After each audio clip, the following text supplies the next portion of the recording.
Well, as we're having people come in, I'd like to welcome everybody to this webinar that's supported by Employee Ownership Australia. This webinar is Employee Ownership, So What? And before we begin, I'd like to take a moment to acknowledge the traditional landowners of the lands from which we're all sitting on and gathering from. And so even though we are physically dispersed across all of these lands, let's take a moment to think about what place means. And let's acknowledge and recognize the traditional lands that we're all sitting on, and acknowledge the elders, past, present, and emerging. And I love this gathering, and it's a very important gathering that we're doing today on these lands. And if we think about creating shared understanding and creating shared meaning and value, and taking the time to reflect, that's what this moment is. So thank you for taking time out of your busy days to do that. And hopefully this can be a very interesting and engaging session.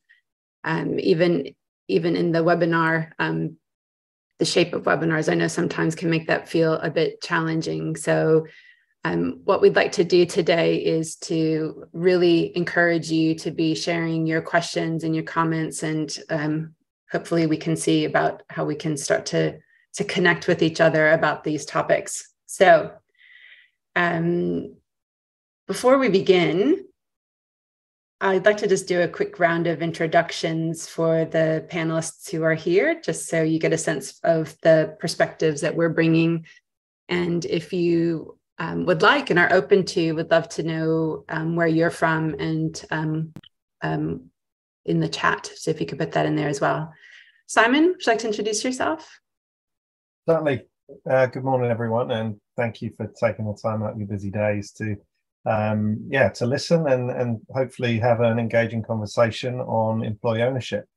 I'm Simon Lincoln. I work for Make Architects. We've been employee owned 100% for nearly 20 years now. So we set up as employee owned, and so it's quite a different story to most, where some transition into that employee ownership model.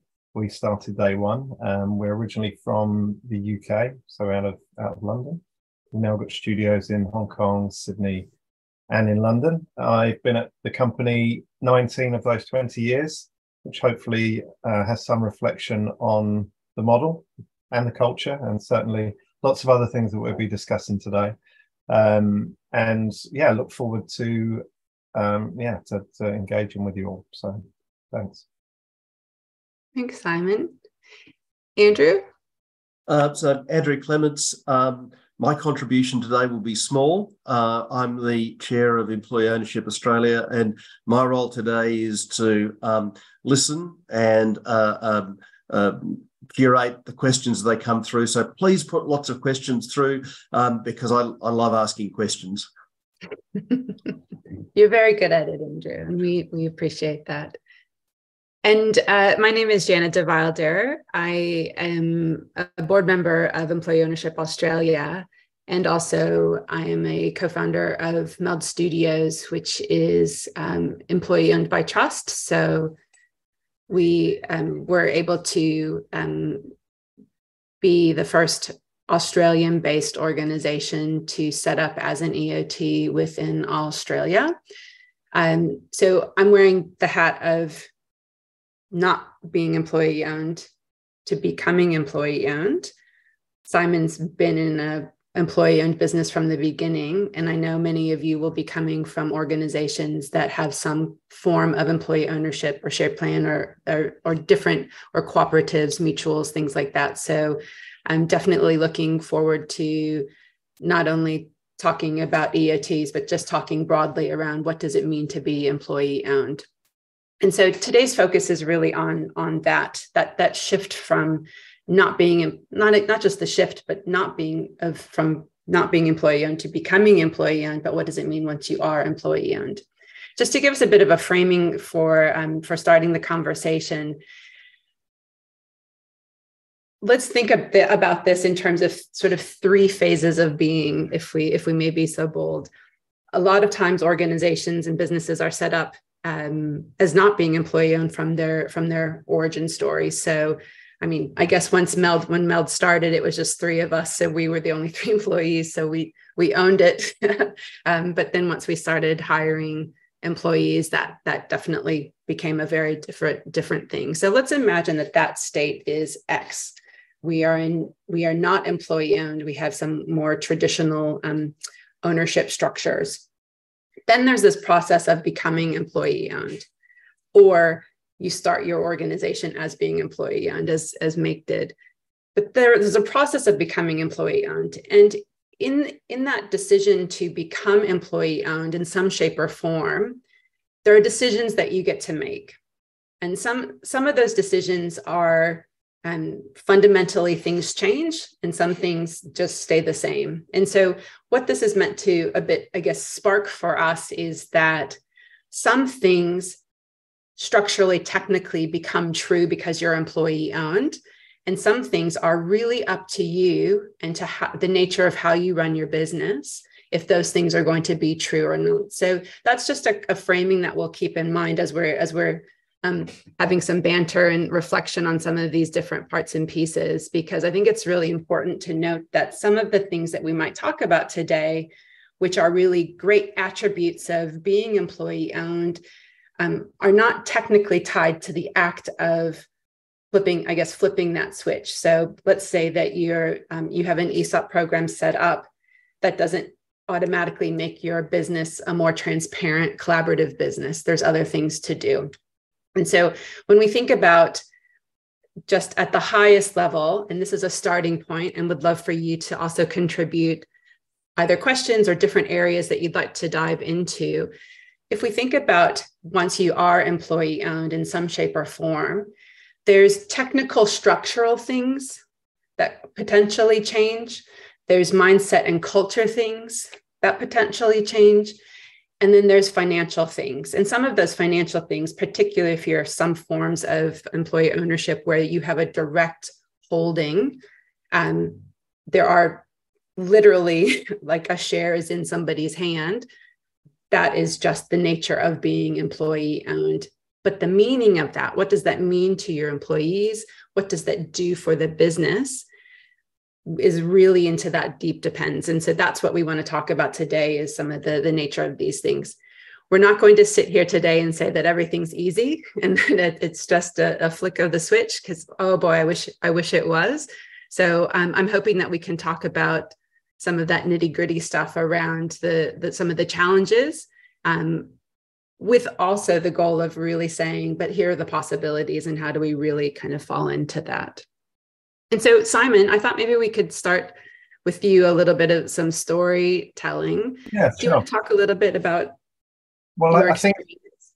And I think and they are very different experiences. And I think in terms of, I guess the easiest and hardest part was right at day one, or sort of, a few weeks before day one, when the decision was made by Ken, our founder, to basically take all of the money effectively, put it in the middle of the table, and then away from it. Because ultimately he was really giving all of that back to the trust. And so the hardest and easiest decision, I say it because it must have been quite a tussle internally to sort of do that. A lot of business, that's sort of counterintuitive to a lot of business owners. But equally, the easiest part was that he did that right day one. And because it was established day one, it was never in question. So there's never been the debate. You join because you believing it, and that sort of attracts. It's almost self-fulfilling in what it does and who it attracts and how the culture builds around that. So I think having that opportunity and that foresight that day one has definitely benefited us as a business. And I know a lot of you on this webinar today won't have that luxury. That's not to say you shouldn't be doing it, because there's absolutely great examples of that working. And I think for us, certainly for me, having been in the business for 19 years, I've seen everything from being a grad in the business to now running the business in Australia, and the benefits at either end. So from a senior leadership perspective, and from a go and make the tea perspective. So I think that growth through the business has been something that I cherish as an individual. I would replicate as an individual as well. If whatever happened tomorrow, I think it's absolutely a fantastic model, and the things it brings with it are brilliant as well. But as you say, they're not always straightforward. Can be confusing. You're told day one that you're a partner and you're equal and you're all in the business, and then of course, there's a behavioural sense around that, and it takes a few goes before you get it right as an employee, before you realise those sort of the push and pull of what the business allows you to do and the action of the business. So it can be confusing day one, but equally it can be very liberating as well when someone tells you that you do have that autonomy to, for example, within architecture, to go out to meet clients, to win clients, to bring them in, to have ideas, to share ideas. Ultimately, we employ people because we think they're good. We don't employ people because we think they're bad. And if we can give them a platform to perform at their best, then that benefits the business, it benefits the individual, helps with staff retention. So I think it's just supportive. It's a very supportive structure from a business perspective. And I mean, I could go on for hours talking about this, so just tell me when to stop. But I think from the perspective of operationally within the business, because you are part of it, you've got that sense of ownership, but also that sense of responsibility, which comes with obligations, and not to just yourself, but to the business, but also to your colleagues, and then ultimately that helps to police the whole process. And I think there's a natural sort of onward and outward looking environment that's created that is supportive. And if things aren't working, they need to work. They need to work for everybody, for the greater sum, and not just the individual. And so there's that supportive nature of the business, which says, if that person fails, we're going to fail. Not if that person fails, they get fired and off they go. No, it damages the business, damages what you're working for as well. So it becomes a very personal, very collaborative environment just naturally, but not without hard work. And I think that leadership, lead from the front, as they say, as the point of being day one, and wanting to instill that in the business and inject that into the business day one. It's very important. If you've got someone at the top that doesn't think like that doesn't actually want that or want the best for that, then it probably isn't going to work. I mean, it comes back to a cultural understanding and a mindset, and that is not necessarily done and dusted with the model. It's got to be an individual approach. It's got to be the right people, I think. If that makes sense. Yeah, I love that. No, I love that, Simon, and I think you're teasing into some levers that very clearly become very interconnected, very, very, very quickly, right? And you talk about that that collective, the collectivism, right? Of like, yes, we're individuals, but we're all contributing to a collective view. And in order for that to be true, and for there not to be kind of a hiding kind of thing or a fear-based culture, you have to have transparency. And because you have transparency, you can have this shared accountability that's not necessarily a policing accountability. It's more of a things happen. So as much as we can talk about things out in the open and be transparent around what's happening in the business, we can all sort of swarm and help each other.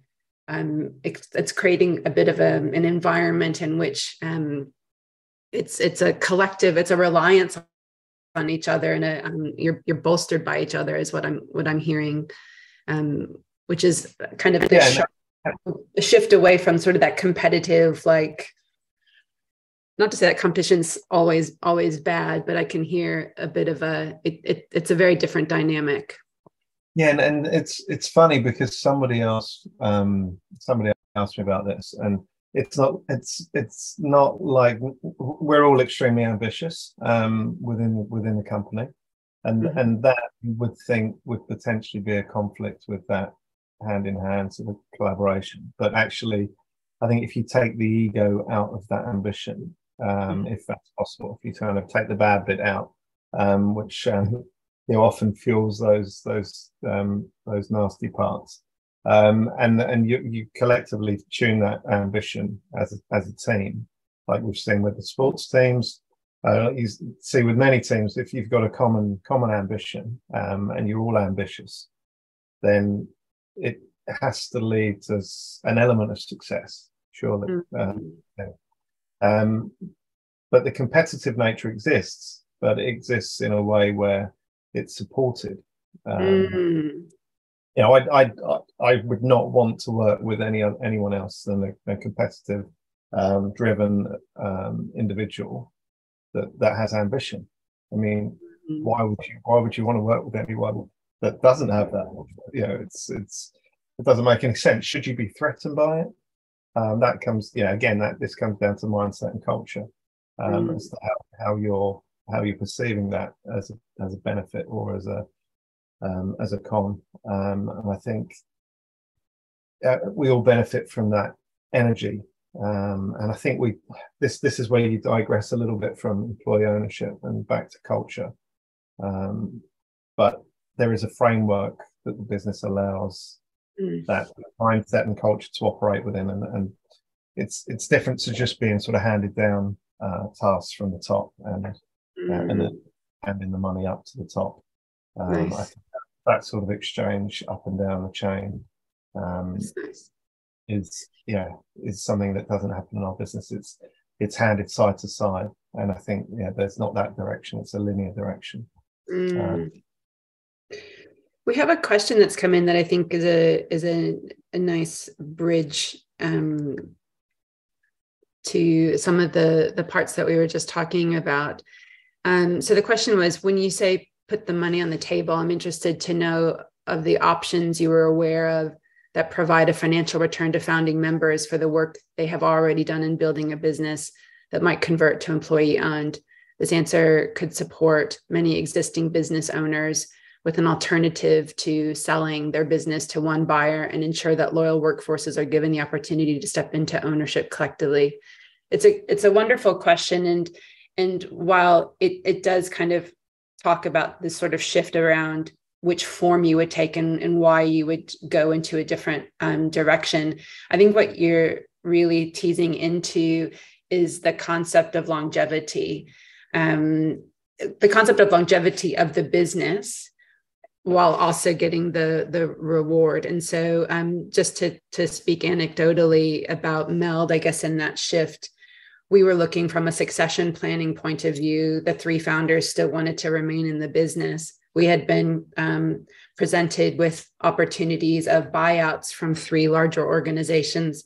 We had decided that we didn't want to do that because we were concerned that we would lose the culture that we had created within Meld, and that the direction of the business would inherently change as it would when you merge into or are acquired into a larger entity. And so we had said no to that, but that still left us with what happens to the business? And so we actually had looked at that whole, we had Meldsters who were very interested and also in being part of the ownership. And so had said, can I buy in? The reason why we were concerned for us with that was the buy-in part was that we were just passing on the succession challenge. And so it's still, and it also then created even more of a culture of I'm in and you're not. That was a challenge for us being a small business. We're at 25 now. But you feel that really, you feel that very starkly when you're smaller, like who owns and who doesn't. And that's where there feels like there's power. And even though we had set up a culture where people felt like Meld was theirs, even though it wasn't literally I guess, technically in their hands. That's a cultural thing.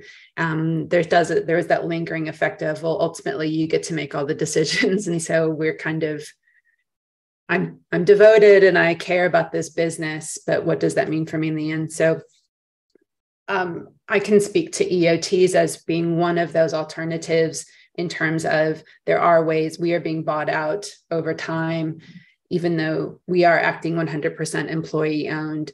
And so I think this starts to tease into then what does it mean to be 100% employee owned versus partially owned? And does that have any sort of cultural impacts?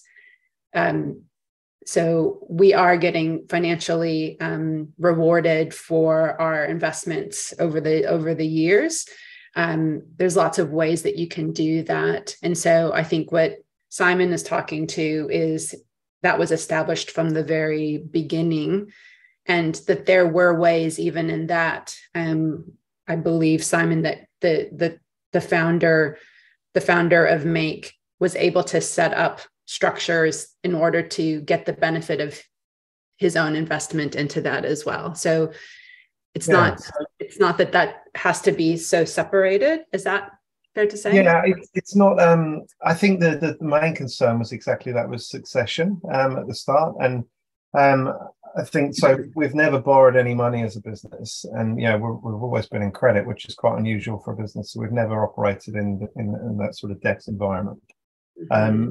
And because of that, no one, when they join Make, no one has to buy in and put any money in the pot. And equally, when people leave Make, no one has to take any money out of the pot. So it doesn't force sort of an unnatural debt burden on the business. So, for example, if Ken left tomorrow, we don't have to then go and refinance, borrow a lot of money from the bank, which has obviously got its own pressures and stresses for the business, which could ultimately then erode that business from what it is today. It could, next week could be completely different based on that debt burden. So the idea is that you take the money and you take any share of the money during your life within the business. So every year the profits are paid out 100%. Excuse me, after reinvestment that's required sometimes within the business, but any profit margin is paid 100% back to everybody, all the partners, all the makers.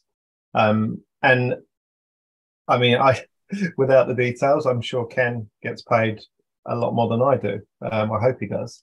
And therefore, that payout will be based on a percentage of that salary. So naturally, Ken will benefit more financially than I will, based purely on if you have a pot of money and you've all got shares. Effectively, every dollar I get paid is a share in the business. That would be one way of looking at it.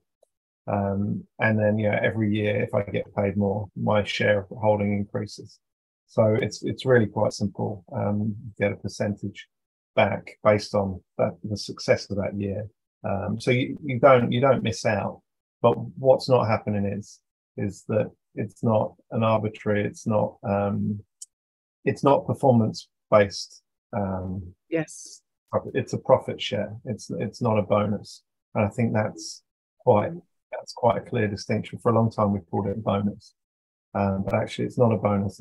It's a bonus would imply that I could affect my earnings by performing differently, and I think that's something that would probably incite that competition and maybe a little bit of infighting. But what we're saying is that everybody gets the same, but that number is based on your salary and what you're paid, and so therefore, if I'm working twice as hard as the guy next to me, I have a few questions about that because at the end of it, the benefit, the collective benefit at the end is everybody gets the same.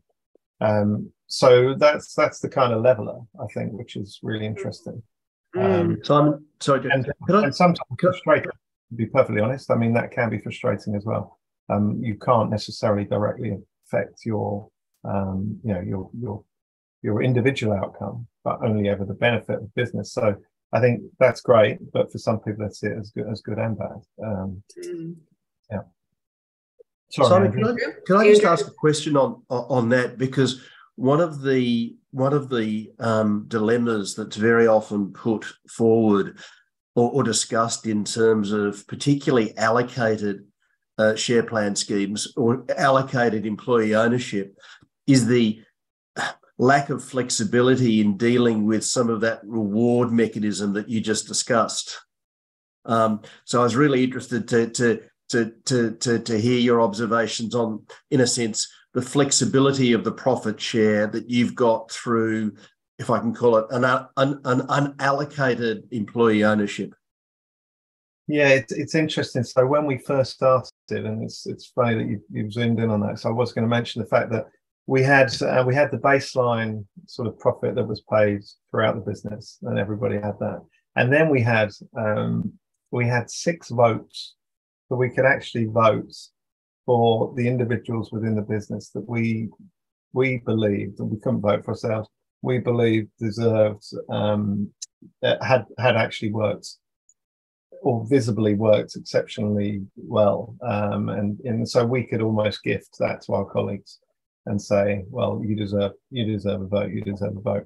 But then, of course, the tyranny of distance, what happens when you get bigger, if it's it doesn't really work when you then have that out of sight, out of mind mentality. When we start to establish site offices, so we've got people on site down the road, you're not seeing what they're doing, you're not seeing the hours, you're not seeing them productively contributing. So therefore, what was happening was it was quite disproportionate in terms of who was getting that visibility and some people were doing very well indeed. But that was almost unfair and unjust because, yes, squeaky wheel gets the oil. In a scenario where if you're loud and you're being seen and you are in that sort of space, then essentially you're going to get rewarded more than the person working just as hard that isn't. So I think that worked for a while, and then we stopped it and just went purely on profit and effectively percentage on top of your salary, which isn't influenced by anything now other than us doing well as a business and making profit. Obviously, if there's no profit, we're not sharing anything. And then I guess as a contrast to that, and this is one of the questions that just came in around what are the other options, formulas for profit share. The thing is that that's an actual choice that you get to make. And you just illustrated how you did it one way and then you shifted that to another. And at Meld, we made the choice to make it an equal distribution. And our thinking with that, rather than the percentage way, which you're talking about, was that we thought if we so EOT is an indirect ownership, so you don't actually have the shares in the hands of the employees. The trust holds it on behalf of all employees. And our thinking was if we literally put that share into the hands of Meldsters, the share would literally be worth the same amount. And so we decided to go that particular way. It's a choice, and that's working right now. But to some of the things that Simon was saying around, will that hold for the long run? Will people want to see more because they feel like, well, I'm working at a different level, and so I need to see more? Or are there other ways to create a bonus outside of the profit share that can start to play into some of those things? Those aren't things that we're looking at, but I guess those are the things that are really possible with there. And just one question, just to follow up on that, the other question was, are there processes for reward on departure, or is this counter to the EOT model? I think that my understanding is, Andrew, is that there's nothing stopping you from having a departure reward. You can build that into your structures if that's something you want to do. The thing that won't happen is you won't necessarily leave holding a share, but you can set it up so that you can still get benefit. But again, I think that's how you set up your EOT agreements. Is that correct? Yeah, and I guess two observations on that, in a sense, a positive and a negative. I mean, the ordinary course, no, there isn't a reward on an exit because it's ostensibly if I can call it, a no goodwill business. So there's no goodwill entry and exit. So you're not paying or receiving for the delta in value of the business. I mean, you can generate that outcome. But the corollary to that is making sure that, particularly for the example of someone like Ken, who has put, if I can be provocative, put value on the table, that ultimately the employees don't collectively come along and say, Ken, that was really cool of you to put that value on the table. We kind of think we'd like to cash that in now by changing the nature of the vehicle and going somewhere else. So in a sense, a lot of the legal form has been around protecting that genuine idea of long-term successive ownership rather than selling out. Yeah, exactly. And I think if you're building something at its core, it shouldn't necessarily disappear with the founder, for example. I think, and the whole investment within the business and within the people of the business. Let's face it, we've probably got a lot of competition out there, people doing exactly the same thing, and the value we hold is the people that we hold within the business. And without those people, we could be the best architects in the world, but if we don't have people committing to that and buying into that, it's not going to last forever. So I think that's that sort of value of looking after the business and not selling it from under their feet, for example. Putting them in that position where suddenly they've got a massive company buying them out, culture changes, their jobs are at risk because everything's being streamlined, and then they're gone the next day. That we don't have that threat, we don't have that worry. We can't be bought or sold. They're firmly locked up in a trust, and that can't happen. And so that means we can keep going forever without Ken. With Ken, he's sort of given birth to a culture and to a product and to a collective that isn't Ken Shutterworth Architects. It's Make Architects. It doesn't belong in being in Australia every other week or in Hong Kong every other week. It wouldn't physically be possible. And so it really allows that sort of door to open and widen, and really the world is the oyster where it comes to expansion, where you can operate, how you can operate. It's not coming down to one individual, and therefore that one individual just leaves. I know that sounds pretty undramatic, but I think it's an important story to hook into, and that connects to a question that's come in, Simon, which is around how does the board composition work, and I guess how does accountability work between the board and employee owners, and I would add to that, I guess, also management. And so maybe, and this is talking specifically to EOTs. Part of the EOT ethos is around building in employee engagement and voice and direct sort of driving of where the business is going. And so I'll just talk quickly about sort of what those structures are. And this is a huge benefit, and also it's a shift, especially for all of us who have worked in other organizations which have been very sort of top down. It does change a culture, and it changes the way things work. It, however, does not change the fact that there are management roles, or we call it sort of business enablement. And so you still have people who are looking up and over things. You can still have structures of accountability lines and things like that. Those are, again, our cultural choices in terms of, how far do you want to go in terms of flattening out your organizations. That's a choice that you get to make. That's not inherently tied to EOT. But what is tied to EOT is around board representation. And so you end up having two boards. You will have a trust board, and then an employee, or the company board. And the idea is that you have at least one representative from employees that are on each board. You get to decide when you're setting up your EOT agreements and your constitution around what you want that makeup to look like. And the goal for us was that we always wanted to have at least one, and that as our actual ownership stake as founders decreases, the fact that we will making sure that then we'll start to decrease our coverage on the board as well and have that be more employee representation. There's choices on how your people can choose who's actually representing them. So that's a process that you can set up. But also from an accountability perspective, there's a certain nature of decision making that, and this is something that all businesses have to figure out, which is what can an individual make decisions about versus what do collectives and groups have to make decisions about. And so these are things that get built into your EOT agreements and and into your constitution. And Andrew, you can interrupt me at any time if I sound like I'm trying to be a lawyer, but I'm faking. I'm not a lawyer.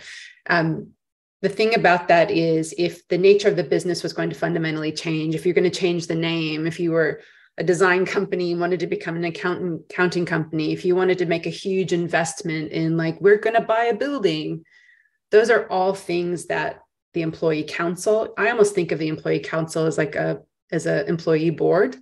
They have to be a part of that. The trust board has to be a part of that, because the trust board is making sure that the decisions are being made to the benefit of employees. That's the whole reason the trust is there, is to get that benefit to employees. And then we have the company board as well. So there's an interesting dynamic, so that now we actually have board representation. We set guidelines that you need to have worked at Meld for at least 2 years before you can put yourself forward to potentially be on the board, because we didn't want somebody new coming in and not really having the ethos and the sense of the company. But Simon, do you want to talk about how the board works? Especially since you have so many different locations. Yeah, it's interesting, because if you ask anyone at Make, they'll say there isn't a board. By virtue of how we operate. So we, there are obviously every company needs directors. You need people at the head that are responsible. Certainly in Australia and same in the UK. So legally needs to be representation on that basis, and that's as far as we take it as a business. So we meet because we need to meet once every quarter to discuss key things. But actually, that's not the operation of the business and the day-to-day. So there is, in answer to your question, we try and avoid committees, and we try and avoid the sort of mass hysteria when it comes to when you've got 160 people globally trying to make a decision. The biggest conversation is normally about what coffee pods we're going to have. It's that kind of madness, and then no one ever agrees on anything anyway. So I think that we're slightly unusual, I think, when it comes to company structure, because we're literally project focused. We're really focused on the work we're doing as teams, as individuals, and making sure that that's right. That's our first and foremost priority as a business. And then beyond that, the other stuff, the stuff as an architect, I don't typically get out of bed for in the morning, which is everything that's not architecture. That's all taken care of by, we've got a great finance department, we've got a great HR department, we've got all of these vehicles that are happening, but there's no real, there's obviously conversations, but they're conversations. It's going up to Ken, having a chat with Ken at the desk. Every Monday I have a call with the 4 other directors, and we talk about things, and that's about as formal as it gets. That may shock a few of you, probably all fallen off your chairs now, but it's all right. It's really it's not stifling in any way, I guess, is the point. And that was always the intention, that there was order, and there's ultimately a conversation and decisions that are made. And it does funnel up to the directors, of course, because some of those key decisions that aren't about the coffee pods do matter, and they matter for the business. And that's the same. It's the same as it appears for the trust as well. The trust owns 2 shares. They're worth £1 each, and they're owned by Ken and Barry, which are locked away, and from my understanding can't be bought or sold. So the employee trust is there, but it's not a vehicle that's sort of exercised regularly. It's that's exercised by virtue of a conversation within the business. And I think that's an important it's an important distinction to say these structures can be there, and there's some I guess technical formalities about them existing. I think the goal would be, how do you use those in harmony and not create that bureaucracy, I guess, in terms of that. One of the questions that just came through, I think, plays into this. Would you also please talk about the relationship between employees' skills, labor, capital, interests, and its relationship with distribution of economic or other sorts of capital? What are your strategies to prevent the representation and decision-making process to be merely a bureaucratic task? It's a great question. And I think it points to the fact that you can set up these structures and say, look, we've got employee engagement and representation, and it's still not actually move the dial. And again, I think that starts to then get into your ways of working and the ways in which you actually do tap into that. And so I think there's some different techniques, obviously at Make you're very relational and connected, and through that connection and conversation, things are moving for your business. And it's clearly your business is moving strength to strength because you're winning all sorts of awards and growing. And when we look at a company like Meld, so Meld is a design consultancy essentially. And so one of the things that we've been working on is around decision making, is this ethos that decisions, it's not about who makes decisions. We reframe it to where can the need for a decision be instigated, meaning an idea can come from anywhere in the business. So the most junior designer can have an idea to start a Meld Darwin studio. But the goal with that would be for that Meldster to have to build the evidence and to gather advice and to make a case for the decision to do that or not. And then to put that forward at the employee council. So that person would have to talk to the people who are managing the money and looking at our investment strategies and looking at what's right for the business. They'd have to go and look for what's the market. I'm talking about an extreme case, but I think it's interesting to go to that point to then say, it's then around how do you start to build connection and collaboration around some of these potential concepts, and then put forward the case. And if you put forward a compelling case, we are attempting to operate with a critical dissent model, meaning you cannot like the idea. It can be like, I don't want to have a Darwin office, or I wouldn't want to work there. And that would be fine for you if you want to stay in Sydney. But if it's not hurting Meld, if it's not hurting our mission, if it's not, we've got the money to do it, there's a case, we should say yes. And I think that's not we should, and we should endorse that. And so those are things that we're working through. It's really hard. But that's a cultural thing around how can you actually shift the dynamics of where decisions can come from and who can guide a decision, and how do we actually start to push decision making back to individuals so that they can sit in their power. And so that's, I guess, back to that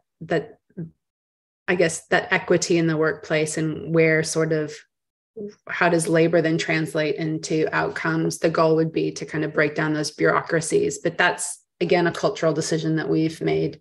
I just see there's another question, and Andrew, I think this is going to be right for you. There's a limit to the life of a trust, 80 years in Australia. What happens at that point? That's a cool question. And perhaps to explain that, the 80-year limit is because of an anachronistic concept of a perpetuity period. That exists in all states and territories other than South Australia. South Australia were bold enough to actually remove that. So I think a couple of observations. The first is I think sane-minded people would probably move past that 80-year perpetuity period in the next 80 years. So my optimism says over 80 years we'll get that right.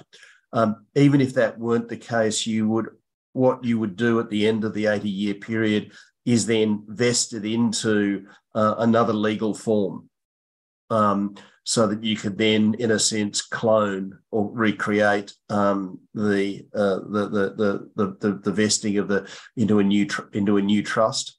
But the short answer is yes, in theory, unless you're in South Australia, but over 80 years, law reform moves slowly, but over 80 years, even I'd give it a punt that it might solve that obvious conundrum. And Andrew, while you're on, and I would love for that to be a challenge for Meld Studios in 80 years' time. A good problem. That would be amazing. What platforms do EOTs use to manage the trust structures and shareholdings of all their stakeholders? Yeah, so ostensibly it is, as you spoke about it a little bit before, the EOT being the shareholder for some or all of the shares is ostensibly a discretionary trust for the benefit of all employees, It doesn't need to be just employees. It could be gig workers. It's however you describe the class of beneficiary. First proposition. Second proposition is that you build into that trust purpose-based limits. And those purpose-based limits are to ensure that the EOT is managing and conducting the trust for the purposes that it was established. The other element to that is, if I can call it, prudential limits, which in a sense, Simon, go back to the sort of, I guess, some of the software that sits in the programming that prevents the business being sold to, insert square bracket, large conglomerate. So discretionary trust, and generally we've used companies limited by guarantee as the trustees. And the reason for that is it then removes the need for individual shareholders to deal and transfer with their shares in the trustee company when they cease to be employees or engaged in the business. And I think that this starts to also talk into, I guess, that that transparency, and I guess back to sort of like the purpose of the business and the role that employees can play in sort of setting the direction, and how dialed up that is or not will probably depend on the size and the shape of your organization, and how felt is that in the day-to-day. I would say one thing at Meld is that we've really become a very transparent business in terms of, because we are employee owned, we do stop to think about, can I just go and make those decisions to invest in something? And the answer is no. I do, like, certain things I do now need to bring to the collective. And so it's a good catch for us. The other part of that transparency, though, is everybody knows how much money we have in all of our accounts. They know what our cash flow is. There's a real kind of an opening to the underbelly of how the business is run that's very out in the open, and can both allow for appropriate scrutiny, which is great, which has actually gotten us to a better place where we're now looking for signals around the health of the business, both the health of our people and how they're working, the health of our pipeline and how that's going, the health of how we're delivering, the health of the market. Because we're now talking about what signals are and what we're looking for, it also creates that accountability across the business. And we're actively working to take fear out and shame out of the business, because with transparency, it can just become things that we're talking about collectively. And so I think that, again, that's a choice that's not necessarily so inherent to any kind of employee ownership kind of structure. But because of that transparency, it can unlock and start to go, well, when I make a decision on my project, to delay something or to change a milestone, it's not just impacting my project, it's impacting the business. And so I guess we start to get a little bit more of a business acumen around, like, that the choices that we're making actually do have sort of knock-on effects to the rest of the business, which I think is very powerful. One of the questions was, can an EOT be registered as a not-for-profit and obtain charitable or DGR status? Andrew? Sorry, I spoke boldly into the mute button. The answer is no, but I don't think it matters, because the EOT is ostensibly an ownership model, and the underlying entity in which it has control and entitlements will be that which is charitable. So one of the elements that we've looked at is combining within a charitable structure some form of employee engagement. This kind of moves into a little bit of neurosurgery tax and sort of a charitable neurosurgery, because there are specific rules around establishing charitable purpose and the governance structures that the ACNC require you to maintain. So I think there is an element of a development of using an EOT in conjunction with that which may have charitable or DGR status, to get greater engagement of those employees who are involved in the underlying charity or DGR. Great. Thank you, Andrew. We have another question. It's a good, juicy one. Given the EOT structure where company profits are used to buy out founders, it seems that the first generation of employees could experience diminished initial benefits due to the substantial allocation of profits for this purpose. So one potential solution could be implementing a length of service multiplier on profit shares for those early employees, valid until the founders' buyout funds are equitably distributed.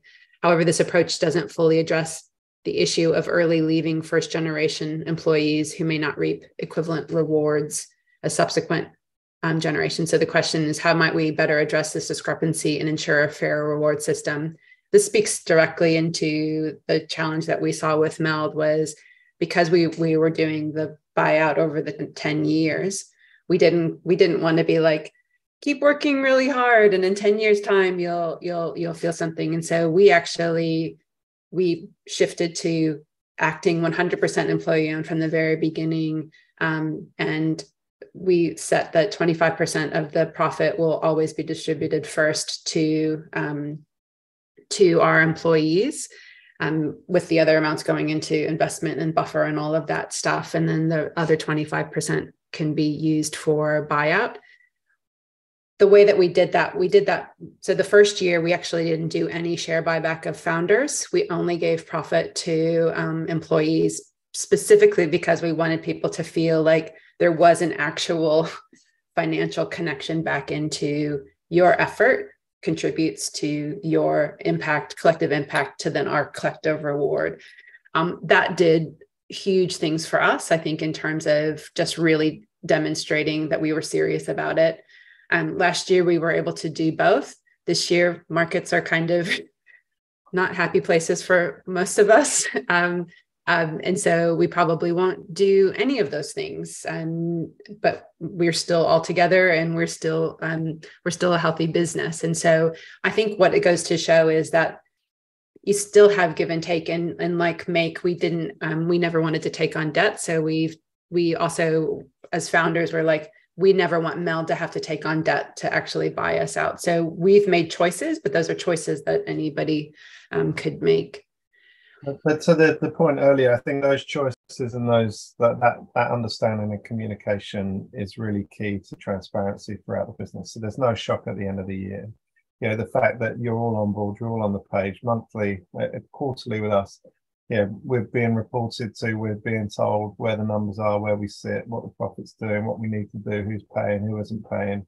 Do a great job. Yeah, it's a gradual process, so that at the end of the year you know whether to expect anything or not, and there's not that sort of expectation built into just being employee owned. Oh, we're going to share the money. Oh, there is no money. Oh, okay.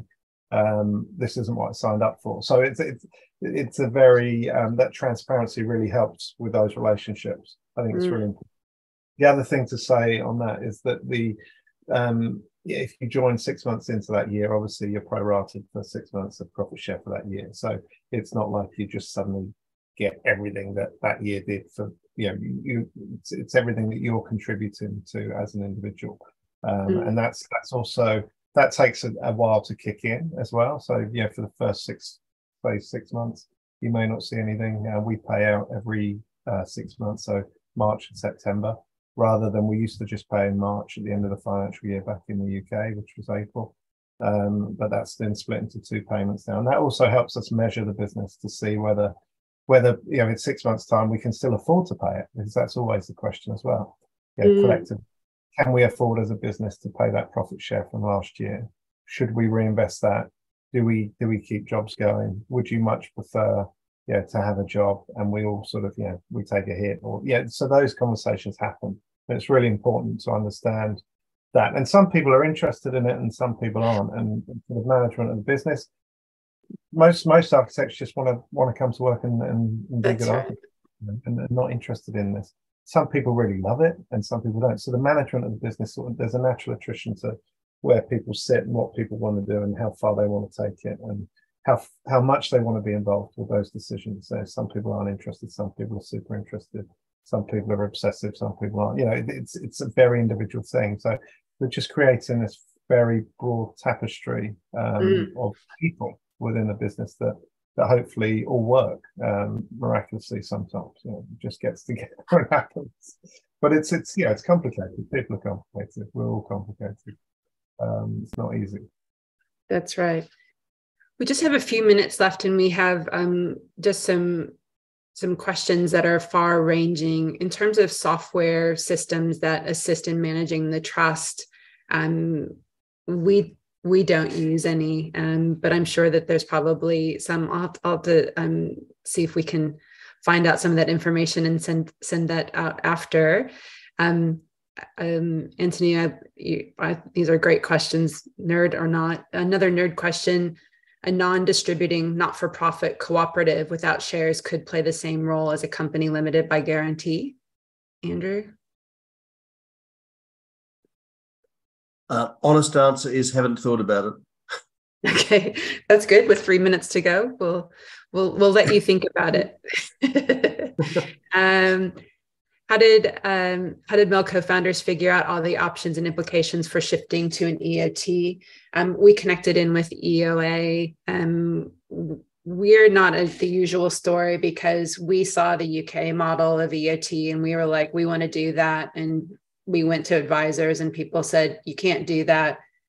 And I was naive enough to go, why can't we do that? And so I went to EOA and got connected in with Andrew and with Alan and with Graham Nuttall in the UK, who basically wrote the book on EOTs in the UK construct. And so we set on a 2-year journey to figure out how we could do it within this case. So I would say if you're interested in EOT specifically, definitely connect back into us at EOA. And we are actively working to start building up that advisory, the advisory ecosystem around EOT. So if anybody on here is also from an advisory perspective interested in being part of that kind of starting group of building out that advisory capability, please contact us because we will get you connected into a collective that we're trying to create around that. And then the last one was around debt. Do we know ways that, are there financial institutions that EOA would recommend around supporting this sort of financial, the transitions from not being employee owned to being employee owned? Andrew? I think my observation would be, and as I have a moderate wry grin at this moment because I do recall your experience trying to open the bank account for the EOT as we were going through the process, which wasn't pleasurable. A more serious answer to it is, at the moment, that is an undeveloped part of the process. It could well be that an extension of this is to move away from, which is ostensibly a vendor finance model, to a more sophisticated model where institutions, as those exist in the UK and in the US, would actually finance the EOT for the acquisition. And certainly we've had some early discussions with a group from the UK who's expressed some interest in developing in Australia, but in a sense, because the market hasn't really developed, the financing structure linked to that market hasn't developed. But success of the EOT, I'd love to have a success of the EOT model so that that market actually is fully developed and is vibrant. Excellent. I want to thank all of you for your time. We could obviously talk hours about this. Simon, thank you so much for sharing your perspective and your stories. There's definitely more to get into, isn't there? Yeah, thank you, everyone. And please reach out to me individually or through Employee Ownership Australia. I'm sure they can pass on any questions. Happy to help, happy to have a copy and share our experience. Yes, thank you. And yeah, please stay connected. And thank you, Andrew. And thank you, EOA, for hosting this. And again, if anybody's interested in getting a part into building up the support for this and making that advisory space grow, then we know, I kind of have this secret goal of, can we get 25 EOTs by 2025? That's my little secret, not so secret now goal. It's recorded. You've got to do it. It's happened. Great. Thanks, everybody. Thank you so much. Look forward to seeing you all again. Thank you. Bye-bye.